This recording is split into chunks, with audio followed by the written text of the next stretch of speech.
Hi, welcome to Brickhouse Lego. I'm Alex, and today is the start of a series of videos showing you how you can make a Lego city on a budget.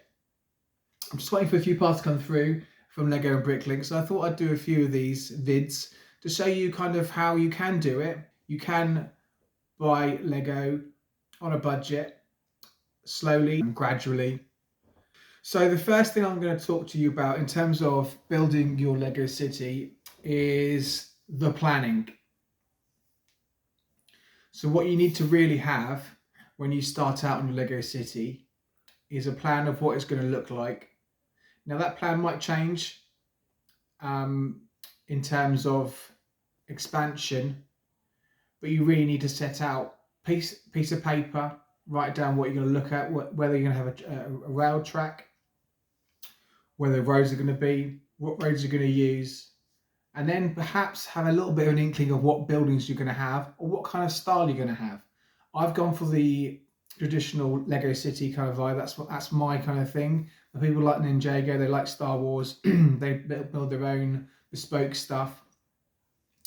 I've gone for Lego City stuff, so I'm mostly modular, but with a bit of Lego City sprinkled in there with some bespoke stuff. I've got a train track. I've got roads. I've got a natural area which I'm starting. I'm going to have an amusement park. I'm going to have a beach and an area. So once you've had those ideas and put together, you then kind of map out a little bit of what you're going to look like.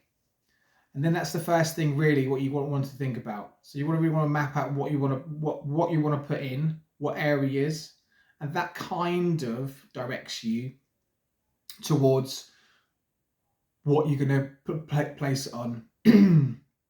So for me, I use IKEA tables to put all my Lego on. They're very, very cheap, and they kind of work with the base plates that we use, the 32 by 32.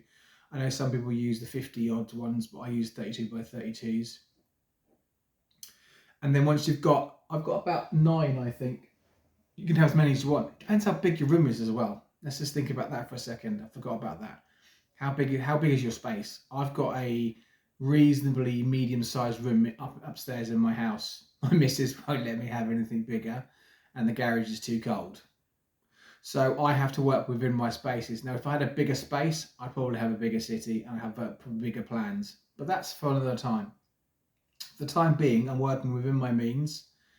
And the first thing you need to do, map out your city. Then that will tell you what you need to have to support it.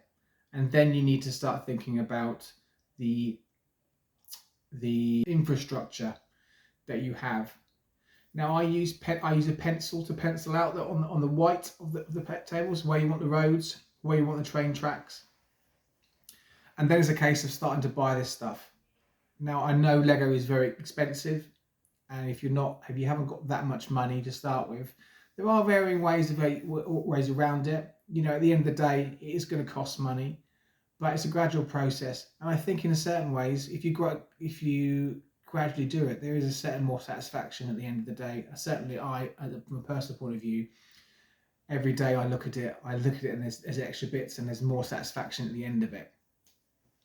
So that's my first video. So let's reflect on what I've said already, and kind of work out and work from that. So the first thing is map out what your city is going to look like. Decide on your genre or ideas of what you're going to have in that city, whether it be Lego City, whether it be Ninjago, whether it be Star Wars, whatever. Have an inkling of what kind of buildings you're going to have.